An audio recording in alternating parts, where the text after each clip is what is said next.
다윗처럼 더욱더 예수님을 향한 믿음이 더욱 뜨거워지는 그런 삶이 되기를 간절히 바랍니다.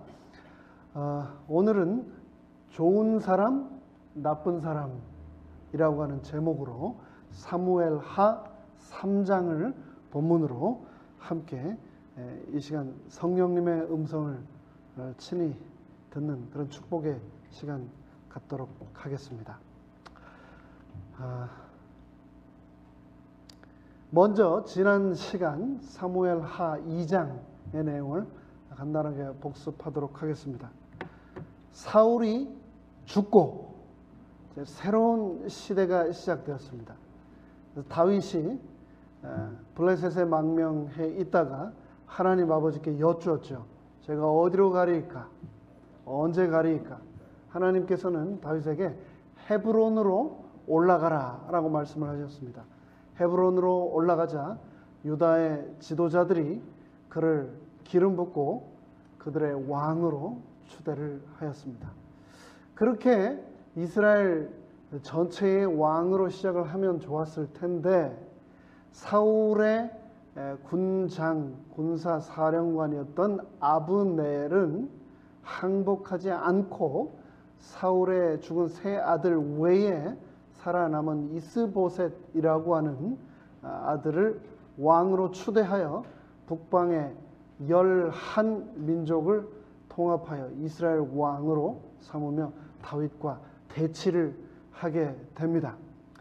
하나님의 뜻대로 새롭게 아름답게 왕조가 새롭게 시작되었으면 좋았겠지만 아브넬은 자신의 명분과 사리 사욕을 채우기 위해 하나님의 뜻을 거역하고 새로운 나라를 세웠고 그로 인해서 남방의 유다 다윗의 왕국과 나머지 11부족으로 이루어진 이스보셋 왕국 간의 전투로 수많은 사람들이 피를 흘리며 죽어가는 내용을 저희가 살펴보았습니다.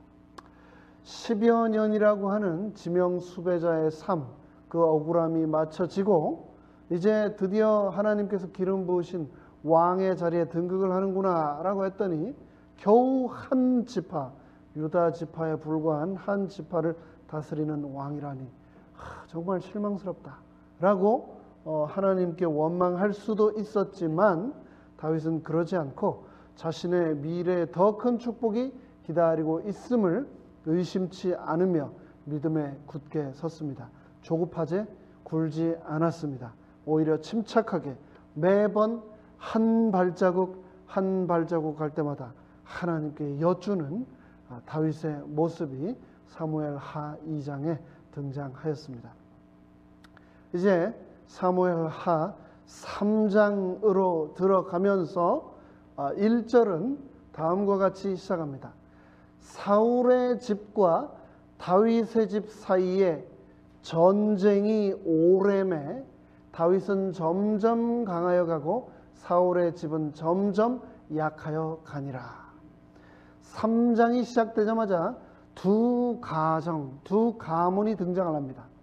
사울의 가정, 다윗의 가정, 두 가문이 등장하는데 이 두 가문이 아주 선명한 대조를 보여줍니다. 사울의 집안은 점점 더 약해지고 다윗의 가정은 점점 더 강하여지더라 라고 얘기를 하고 있습니다. 그러면서 2절로 5절은 구체적으로 이렇게 말하고 있습니다. 다윗이 헤브론에서 아들들을 낳았으되 맏아들은 암논이라 이스라엘 여인 아히노엠의 소생이요 둘째는 길르압이라 갈멜 사람 나발의 아내 되어 있던 아비가일의 소생이요 셋째는 압살롬이라 그술 왕 달의 딸 마가의 아들이요 넷째는 아도니아라 학깃의 아들이요 다섯째는 스바디아라 아비달의 아들이요 여섯째는 이드르암이라 다윗의 아내 에글라스의 소생이니 이는 다윗이 헤브론에서 낳은 자들이더라. 다윗의 집안이 얼마나 강해져 갔던가를 나타내기 위해 보란듯이 다윗이 헤브론에 있는 동안 낳았던 아들들의 이름과 숫자를 언급하고 있습니다. 2절과 5절을 보면 헤브론에 있는 그 짧은 기간 동안 다윗은 6명의 아내를 통해서 6명의 아들을 낳습니다. 당시에는 다처와 다산이 힘의 상징이었습니다.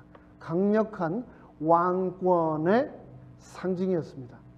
오늘날 누군가가, 지도자가 여러 아내를 통해 여러 자녀를 낳았다라고 한다면 어떨까요?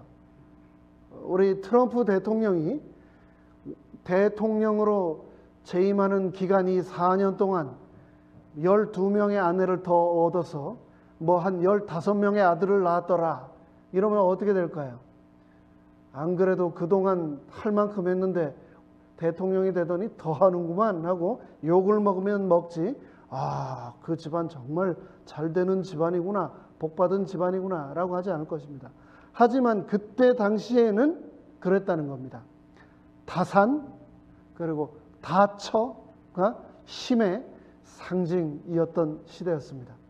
그래서 이 다윗이 헤브론에 있을 때, 이 유다 지파의 왕으로 있을 때, 그리고 나머지 11지파의 사울의 집안과 너무나 선명한 대조를 이런 식으로 성경은 보여주고 있는데, 전쟁 속에서 계속 쇠퇴해가는 사울의 집안과는 달리 다윗의 집은 계속해서 번창해 가고 있는 모습을 보여주고 있습니다. 새로운 생명이 태어나는 것, 새로운 생명이 자라나는 것, 그것은 정말 큰 축복입니다. 그런데 그 다음 계속해서 보면은 이렇게 말을 하고 있습니다. 사울의 집과 다윗의 집 사이에 전쟁이 있는 동안에 아브넬이 사울의 집에서 점점 권세를 잡으니라 라고 얘기를 하고 있습니다. 이곳에 등장하는 여러 인명, 사람 이름을 우리가 잘 알아야 내용이 헷갈리지가 않은데요. 우선 다윗의 집 안에 다윗의 이 왕국의 군대 사령관 이름이 뭐죠? 요압이라고 하는 군대 장관이 늘 다윗 옆에 있었습니다. 이 요압은 다윗의 이복 누이의 아들이었습니다. 이 이복 누이의 세 아들이 다윗의 장군으로 늘 그와 함께 했었죠. 그 중에서 이 요압이라고 하는 장군이 다윗의 최측근에 항상 같이 있었습니다. 그러면 그 반대, 이 사울의 집안에서는 사울이 죽고 요나단이 죽고 요나단의 두 동생이 죽고 마지막 남은 이스보셋이라고 하는 사울의 피부치가 있는데, 이 사울의 피부치 이스보셋을 보좌하는 장군의 이름이 누구였죠? 우리가 금방 봤던 아브넬이라고 하는 장군이 바로 이 이스보셋을 보필하는 군 사령관이었습니다. 근데 이 아브넬은 누구였냐면 사울의 동생의 아들이었습니다.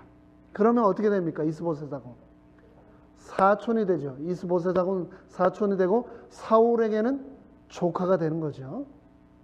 그런데 이 아브넬이 항상 사울이 왕으로 있을 때 최측근에 있었는데, 사울이 죽자 군부 독재 쿠데타를 일으킬 필요도 없었죠. 왕이 죽으니까 이제 군사령관으로 있던 아브넬이 자기가 이제 왕을 대신해서 약 5년간을 통치를 하게 됩니다.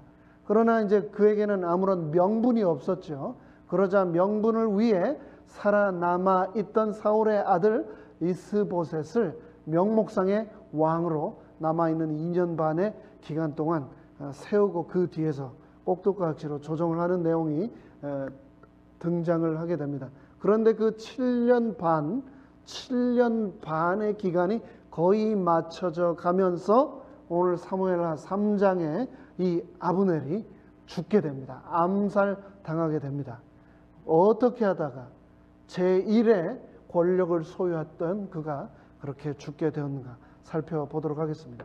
그런데 이 사무엘하 3장은 시작하면서 선명한 대조, 두 집안의 대조, 사울의 집안과 다윗의 집안을 대조하면서 사울의 집안은 계속 망해가고 다윗의 집안은 계속 흥했다라고 말을 했는데, 그러면서 망해가던 이 사울의 집안에서도 아브넬은 점점 더 권세를 잡아갔다라고 말을 하고 있습니다.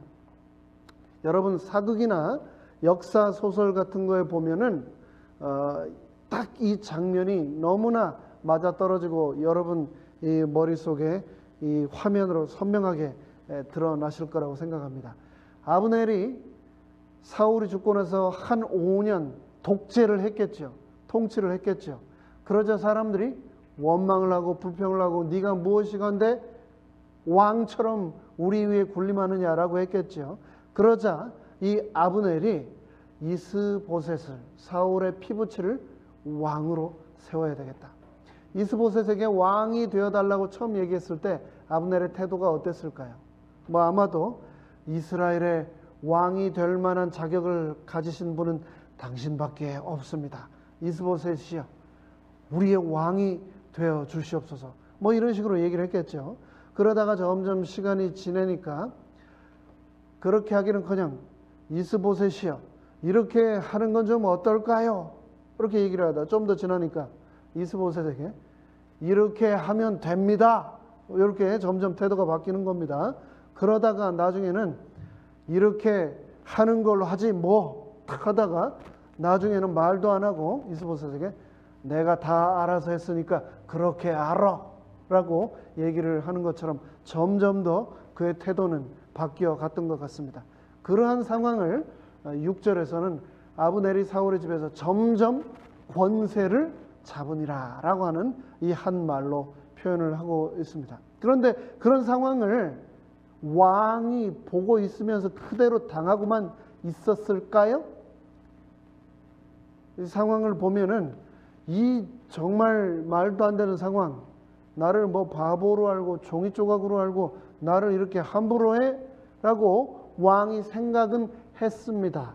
하지만 그 상황을 보고만 있었을까요? 이 성경에 보면요, 안타깝게도 그렇게 할 수밖에 없었다라고 기록을 하고 있습니다. 힘이 없기 때문에 그것에 대해서 분명히 옳지 않음에도 불구하고 말을 바르게 할 수 없었던 거죠. 그것을 보여주는 대표적인 아주 사건이 오늘 일어납니다. 사울에게 첩이 있었으니, 사울의 부인들도 있었지만 첩이 여럿 있었죠. 근데 사울은 죽었습니다. 그렇죠?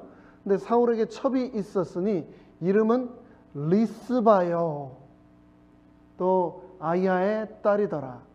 이스보셋이 아브넬에게 이르되 내가 어찌하여 내 아버지의 첩을 통간하였느냐. 무슨 일이 일어납니까? 죽은 사울의 첩을 이 장관 아브넬이 취한 겁니다. 간통을 한 겁니다. 데려다가 자기 마음대로 취한 겁니다. 이것이 그냥 넘어갈 일인가요? 결코 넘어가서는 안 되는 일이죠. 내 아버지의 여자를 내 장군이 함부로 취한 겁니다. 근데 이거는 그냥 실수로 우발적으로 어떻게 하다 보니까 눈에 너무 예뻐 보여서 사랑 때문에 한 것이 아니다 라고 성경은 말을 하고 있습니다. 이 선왕의 아내나 첩을 취하는 것은 그 자리를 차지했다라고 하는 상징적인 의미를 그때 당시에, 그리고 많은 전쟁에서는 늘 나타냈었습니다. 선왕의 아내나 첩을 취한다는 것은 내가 그 왕의 자리에 올라갔다라는 것을 선포하는 일종의 행위였습니다. 그랬기 때문에 두 나라가 전쟁을 해서 이 한 왕이 새롭게 다른 왕국을 이기고 그 왕을 죽이면은 을에 새롭게 왕에 올라간 이 왕은 그 왕의 모든 여자들을 취해서 궁으로 들이고 자기가 취하는 것, 그것은 일종의 자신이 새로운 최고 권력자가 되었다는 것을 어나운스하는 그런 방법이었는데, 성경의 한 예로 보면 다윗을 향하여 아들 압살롬이 무엇을 일으키죠? 반역을 일으키죠. 아버지가 살아있는데 자기가 왕이라고 선포하고 왕궁을 점령을 합니다. 그리고 나서 압살롬이 한 일이 뭐냐면 백주 대낮에 아버지의 궁에서 아버지의 첩들을 범하는 일을 백성들 앞에서 행합니다. 결국은 다윗의 장군 요압에 의해서 압살롬이 사살이 사형이 되죠. 그런데 그런 일이 똑같이 여기서도 일어나고 있는 겁니다. 이스보셋이 자기 아버지의 첩을 아브넬이 자기도 함부로 하는 것도 너무 억울하고 말 못해서 힘든데 아버지의 여자를 이제 취하고 함부로 하는 그런 장면을 보고서 뭐라고 얘기하냐면, 내가 어찌하여 나의 아버지의 첩을 통간하였느냐. 그런데 할 소리를 참고 있다가 하는 것까지는 좋았는데 그 다음을 보겠습니다. 아브넬 이 군인이 이스보셋의 말을 매우 분히 여겼다라고 했습니다. 잘못한 것에 대해서 전혀 뉘우치지 않고 어떻게 여겼다고요? 분하게 여겼다. 그러면서 내가 유다의 개 대강이뇨, 내가 오늘날 당신의 아버지 사울의 집과 그 형제와 그 친구에게 은혜를 베풀어서 너 이스보셋을 다윗의 손에 내어주지 아니하고 내가 지켜줬는데 여자 하나 건드렸다고 나한테 이렇게 대들어? 라고 얘기를 하고 있는 겁니다. 무섭죠? 이 아브넬이 뭐라고 얘기해요? 개대강이라는 게 무슨 말인가? 이 대강이라고 하는 말이 사전에 찾아보면 머리, 그러니까 좀 더 다른 말 NIV에서는 뭐라고 했냐면 개대강을 개대가리라고 번역을 했습니다. 이때 당시에 이스라엘 사람들에게 개라고 하는 존재는 죽은 사체나 쓰레기통을 뒤져서 먹고 사는 아주 더러운 존재로 여겨졌는데, 그 온갖 더러운 오물과 썩은 시체들을 파 뒤집으면서 먹는 그 머리, 개의 머리라고 하는 것은 가장 치욕적이고 가장 심한 욕 중에 하나로 여겨졌었는데, 그 말을 지금 아브넬 장군이 이스보셋 왕에게 하고 있는 겁니다. 너 나를 아주 형편없이 보는구나. 내가 너 지금 죽지 않고 목숨 부지하며 살게 해준 게 어딘데 나한테 여자 하나 건드렸다고 나를 이렇게 함부로 대해? 라면서 아주 이 왕을 아주 잡아 족을 치고 있는 모습입니다. 언뜻 보기에는 이래도 되나라고 생각이 드는데, 이스보셋은 그럼에도 불구하고 아무 말도 한마디도 할 수 없었습니다. 왜냐하면 그에게 실질적인 힘이 하나도 없었기 때문입니다. 이스보셋이 왕이 되었지만 왕으로 세운 이 아브넬이 처음에 뭐라고 했습니까? 이스보셋에게 하나님의 뜻대로 사울 가문에 대한 충성을 내가 받들어 당신을 왕으로 세운다라고 하는 것처럼 명분을 세웠지만, 지금 보니까 그 가문에 대한 충성이나 왕국에 대한 사랑이 아니라 완전히 사리사욕 때문에 왕궁을 세우고 이 이스보셋을 왕으로 세웠다는 것이 완전히 이곳에서 다 드러나고 있습니다. 특별히 이 구절을 살펴보면요, 여호와께서 다윗에게 맹세하신 대로 내가 이루게 아니하면 하나님이 아브넬에게 벌 위에 벌을 내리심이 마땅하니라. 내가 이 왕국을 세웠고 내가 너를 왕으로 만들었다라고 말을 하고 있는 겁니다. 그러면서 내가 너를 왕으로 세웠는데 너 내 말 안 들으면 너는 아웃이야, 끝이야.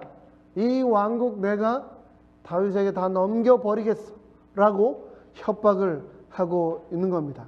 소위 자신이 킹메이커라고 지금 협박을 하고 있는 겁니다.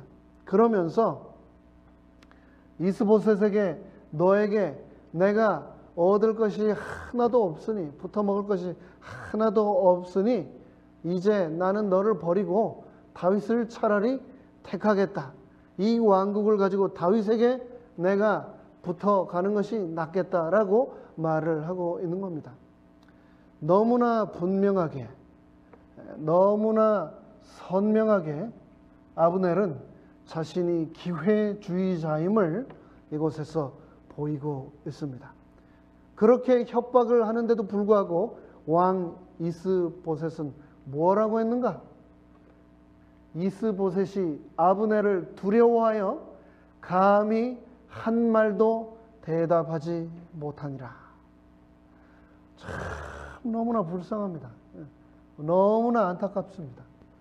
아무 힘 없이 왕의 자리에 앉아 있는 것도 억울한데 왕으로 앉아 있는 그 자리에 자기를 왕으로 세운 군인이 자기 아버지의 첩들을 취하고 이제는 너는 더 이상 영양가가 없으니 이 왕국 가져다가 내가 다윗에게 바치고 그에게 붙어먹겠다라고 하는데도 감히 한 말도 이스보셋은 대답하지 못하고 두려움 가운데 벌벌 떨고 있는 것입니다.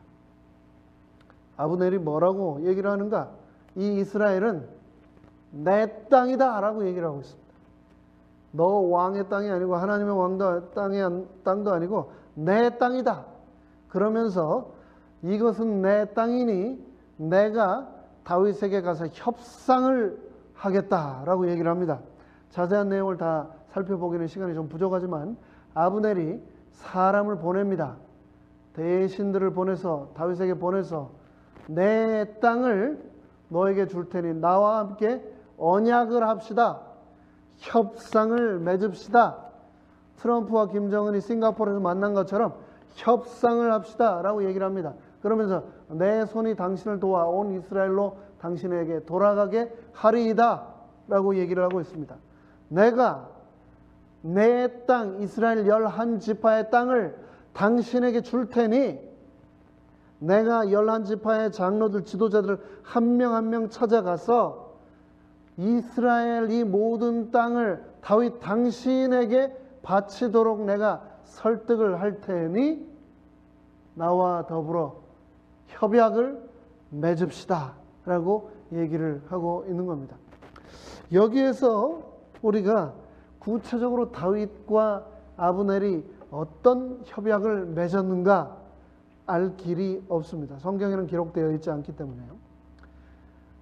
하지만 어렵지 않게 짐작을 할 수 있습니다. 아브넬이 이스보셋을 버리고 그 11지파의 땅과 국민과 지도자들을 데리고 다윗에게 갈 때 다윗에게 무엇을 요구했을까요? 넘버 2를 자기에게 그 자리를 달라라고 했겠죠. 그러고도 남을 사람이니까요. 그럼에도 불구하고 이 컨텍스트를 우리가 자세히 보자면 이미 이스라엘 11지파에게서는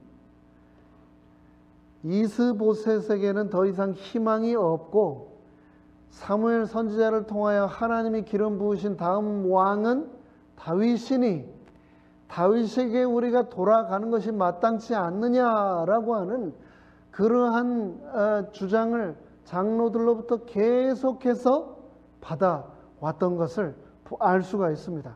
그것을 이제 아브넬은 의식한 채 그 여론을 가지고 그리고 또 그 명분을 가지고 이제 다윗을 찾아가서 칼부림할 필요 없이 더 이상 피 흘릴 필요 없이 평화스럽게 이 11지파의 땅을 당신에게 내가 그대로 바칠 테니 모든 사람들을 내가 다 설득할 테니 나만 믿고 나와 언약합시다. 보이지 않는 제2의 자리, 당신 다음의 자리, 군대 사령관의 자리를 나에게 주시오라고 협약을 했던 것입니다. 그렇게 아브넬이 이 일을 꾸미기 전 이스라엘 백성들은 이미 아브넬이 기회주의자이면서 순간적으로 언제 어떻게 변할 줄 모르는 사람이라는 것을 잘 알고 있었던 것 같습니다. 그동안 7년 반이라고 하는 기간 동안 명목상이었지만 왕이었던 이스보셋을 한순간에 깡그리 무시하고 완전히 짓밟고 하나님의 뜻에 순종하는 척하며 하나님의 계획에 따르는 척하면서 행동하는 그의 위선을 하나님께서는 분명히 보셨습니다. 다윗을 하나님이 기름 부으셨기 때문에 그대로 하는 것이 마땅치 않느냐라고 했지만 성경에서 그 어디에도 아브넬은 하나님께 기도하거나 그분의 뜻을 물은 적이 단 한 번도 등장하지 않습니다. 어쨌든 아브넬은 명분을 가지고 또 이스보셋을 향한 적개심을 가지고 백성들의 여론을 가지고 그의 대사들을 보냈지만 이제는 그 대사들과 미리 어느 정도 협약이 이루어진 그 상황에서 자신이 직접 이제 다윗을 만나러 갔습니다. 아까 말씀드린 대로 다윗에게 사람들을 보내서 이야기가 거의 진전되었기 때문에 다윗도 아브넬이 올 것을 기대하고 있었습니다. 그래서 20절에 보면 아브넬이 자신의 수하 20명, 종자 따르는 사람 20명을 데리고 헤브론에 있는 다윗의 왕궁 안으로 찾아갔을 때 다윗은 이미 그것을 준비하고 아브넬과 또 함께 온 사람들을 위하여 잔치를 아주 융성하게 배설하였다라고 했습니다.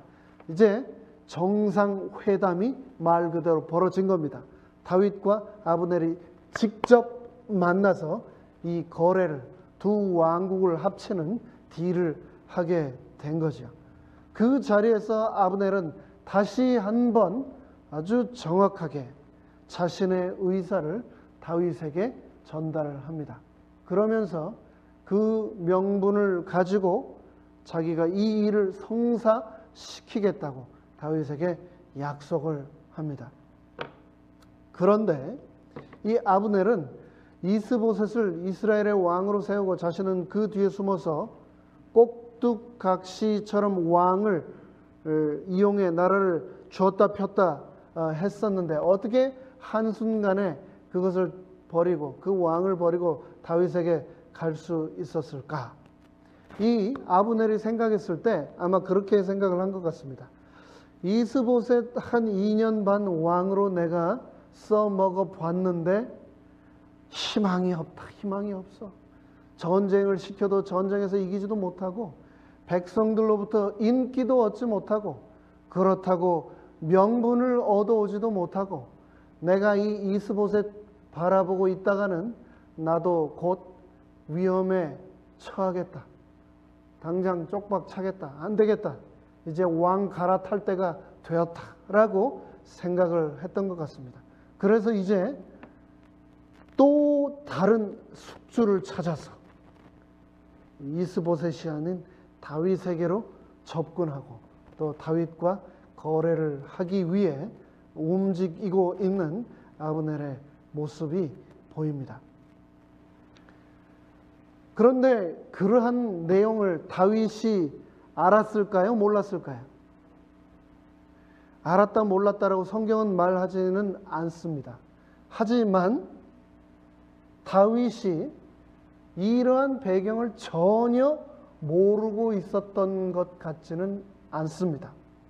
왜냐하면 나중에 이제 사무엘하 3장이 끝날 때 다윗에게 있던 군대 장관 요압, 이 요압과 이스보셋이 데리고 있던 이 아브넬, 이 두 군인들 사이에 무슨 일이 일어나는가?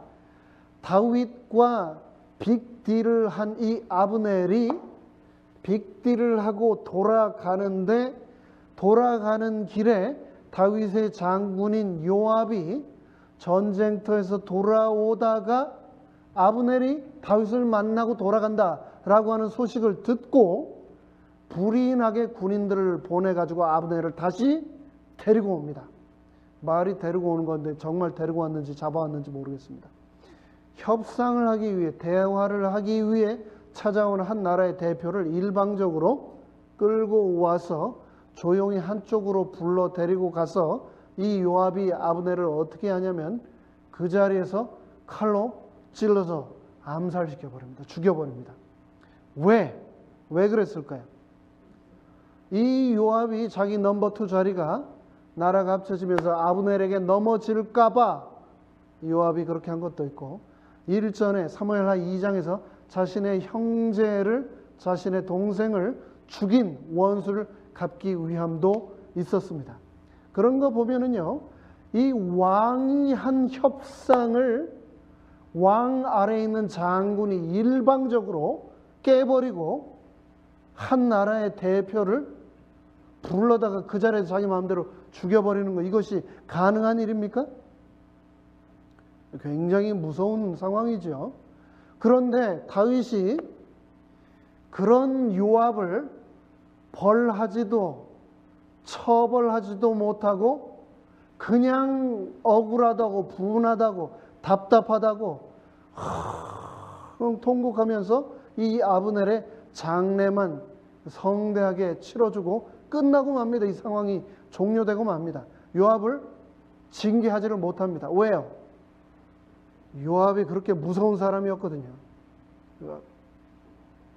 자기의 식솔이고 밑에 있던 사람이었음에도 불구하고 무서운 사람이었습니다.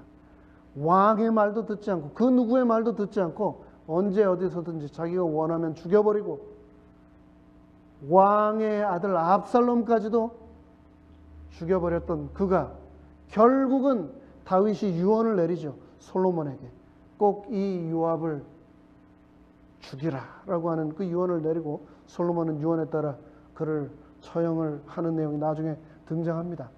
이런 상황을 보았을 때 다윗 왕은 아브넬이 필요했을까요?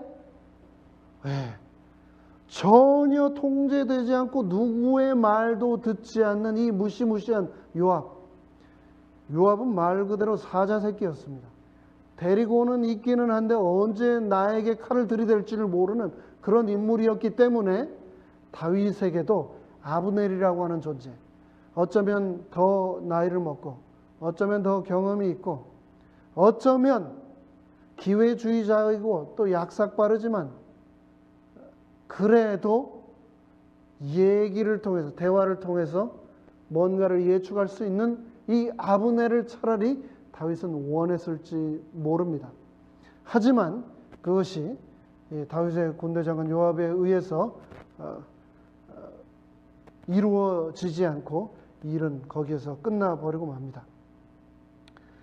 여러분, 우리 인생의 세옹지마라고 하는 말이 있습니다. 당장 한치 앞의 인생을 알지 못한다라는 말이죠. 이번 사무엘하 3장의 이야기도 마찬가지입니다. 이 보면은요, 아브넬이 이스라엘 11지파를 그대로 데리고 다윗에게로 들어가서 통일 왕국을 평화스럽게 무혈혁명으로 나라를 하나로 통일하는 것으로 끝나는데 이것이 순식간에 뒤집어져 버리고 만 겁니다.